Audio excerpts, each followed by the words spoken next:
राजनाथ जी, मैं आपसे सबसे पहले ये सवाल पूछ लूं कि अब चूंकि 90% चुनाव 2024 का पीछे है हमारे, कि जो सबसे पहली बात थी लोगों के दिमाग में इस समय है कि बीजेपी एक तो कितनी सीटें ला रही है, और दूसरी बात ये कि जो आप लोगों का नारा था कि अब की बार 400 पार, वो असल में 400 पार हो रहा है कि नहीं हो रहा है? देखिए, पहले तो मैं स्पष्ट कर दूं कि 400 पार की बात जो हम लोगों ने कही थी वो हमारा केवल नारा नहीं था, वो हमारा एक संकल्प था जो देशवासियों के समक्ष हम लोगों ने रखा था। अब तक जो 6 चरणों के चुनाव संपन्न हुए हैं और उससे हम सबको जो रुझान अभी तक जो प्राप्त हुई है, उससे हम पूरी तरह से आश्वस्त हैं कि 400 पार के अपने संकल्प को पूरा करने में हम कामयाब होंगे, ऐसा मेरा विश्वास है। राजनाथ जी, कई लोगों का ये कहना है कि इस बार मतदान जो है पिछले चुनावों के मुकाबले कम है। हालांकि 2019 के जो मतदान की फिगर्स थी वो औसतन से ज़्यादा थी, पिछले चुनावों के मुकाबले ज़्यादा थी, पर कई लोगों का कहना है कि संख्या जो है इस बार गिर रही है और ऐसा कहीं ना कहीं हो रहा है कि बीजेपी की सीटें इससे गिर जाएंगी, ऐसा बहुत सारे ऑब्जर्वर्स का कहना है। नहीं, ऐसा देखिए, ऐसा हमारा ये जो इंडी अलायंस है, इंडी अलायंस की विश्वसनीयता, इसकी साख, इसकी क्रेडिबिलिटी कॉमन मैसेज में बन नहीं पाई, क्योंकि आपने देखा कि इस इंडी अलायंस को बनने में ही इतना ज़्यादा विलंब हुआ। और फिर इंडी अलायंस के कई ऐसे एलाइज हैं जो कि कुछ राज्यों में अलग अलग चुनाव भी लड़ रहे हैं। मैं एक ही उदाहरण आपको देना चाहता हूं।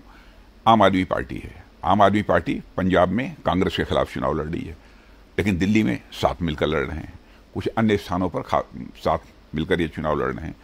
तो इस इंडी अलायंस की जो एक क्रेडिबिलिटी बननी चाहिए थी कॉमन मासेस के अंदर, एक भरोसा जो बनना चाहिए, तो वो नहीं बन पाया है। इसलिए इंडी अलायंस को लेकर जन सामान्य में इसके प्रति लोगों का उत्साह नहीं है, और लोग ये मानकर चल रहे हैं ये किसी भी सूरत में सरकार नहीं बना सकते हैं। लोग इसके प्रति पूरी तरह से आश्वस्त हैं कि इस बार की भी सरकार मोदी जी के नेतृत्व में भारी बहुमत के साथ बनेगी, ये लोगों का भरोसा विश्वास है। इसलिए हमारे जो मतदाता हैं, कमोबेश उनके मतदाताओं की अपेक्षा अधिक प्रतिशत उनका मतदान हो रहा है, ऐसी मेरी मान्यता है। तो मतलब अगर मैं मोटी सी बात समझने की कोशिश करूं तो ये है कि भाजपा का जो वोटर है वो आके वोट डाल रहा है, लेकिन बाकी लोग चूंकि इतने उत्साहित नहीं हैं, थोड़े हतोत्साहित हैं अपनी पार्टियों को लेकर, उनके समर्थक जो हैं, और इसलिए वोटिंग में कमी है। इसी सच्चाई यही है, यही बात है। और एक कारण थोड़ा सा गर्मी का भी है। मैं समझता हूं कि पिछले बार जो चुनाव हुए थे, मैंने आज के 5 साल पहले, तो उस समय मतदान के समय इतनी गर्मी नहीं थी जितनी की गर्मी इस समय है। हाई टेम्परेचर है इस समय, थोड़ा बहुत इसका भी असर होगा, इस सच्चाई को नकारा नहीं जा सकता। राजनाथ जी, एक और बात जो कई सारे ऑब्जर्वर्स नोट करके बोलते हैं कि आप बहुत सारे राज्यों में आपकी पार्टी, जो आपके ट्रेडिशनल वोटिंग बेसिस रहे हैं, जैसे कि अगर उत्तर प्रदेश को छोड़ दें, राजस्थान में, हरियाणा में, दिल्ली में, तमाम जगह आप 100% पे बैठे हैं। आप 100% को तो तोड़ सकते नहीं हैं, उससे ऊपर जा नहीं सकते हैं। तो आप और उनका साथ में ये कहना है कि भाई सीट कहाँ बढ़ेंगी, सीट तो गिरेंगी ना। आप नहीं, कहाँ क्यों नहीं, बढ़ने की पूरी चांस है। दक्षिण भारत में भी हमारी सीटें बढ़ेंगी। दक्षिण भारत में मैं समझता हूँ कोई ऐसा राज्य शेष नहीं बचेगा जहाँ भारतीय जनता पार्टी कुछ न कुछ सीटों पर विजय न प्राप्त करे, ऐसा कोई राज्य शेष नहीं बचेगा। अब जैसे उड़ीसा है, उड़ीसा में भी पहले की अपेक्षा हमारी सीटें बढ़ेंगी। ऐसे कई राज्य आपको मिलेंगे। झारखंड में हमारी सीटें बढ़ेंगी।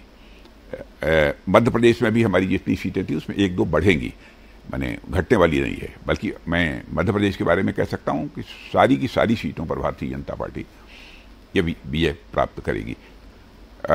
बिहार में भी हमारी सीटें बढ़ेंगी। तो ऐसे देखा जाए तो कई ऐसे राज्य हैं। हमारी उत्तर प्रदेश में सीट बढ़ रही है। पिछली बार 62 सीटों पर हम लोग ने विजय प्राप्त की थी। इस बार हम लोग आश्वस्त हैं कि लगभग 75 सीटों पर तो निश्चित रूप से भारतीय जनता पार्टी विजय प्राप्त करेगी। यह नंबर 1-2 इधर उधर हो सकता है, इस संभावना को नकारा नहीं जा सकता। तो कई ऐसे राज्य हैं जहां पर कि हमारी सीटें बढ़ रही हैं। और अगर कई राज्यों में घट रही हैं तो ऐसा नहीं बतला सकते आप किसी राज्य में घट रही है हमारी। अधिकांश हो सकता है कि हरियाणा में एक आध सीट का अंतर कहीं भी पड़ सकता है, लेकिन हम हरियाणा में भी सभी सीटों पर विजय प्राप्त करेंगे। इस संकल्प के साथ हम आगे बढ़ रहे हैं।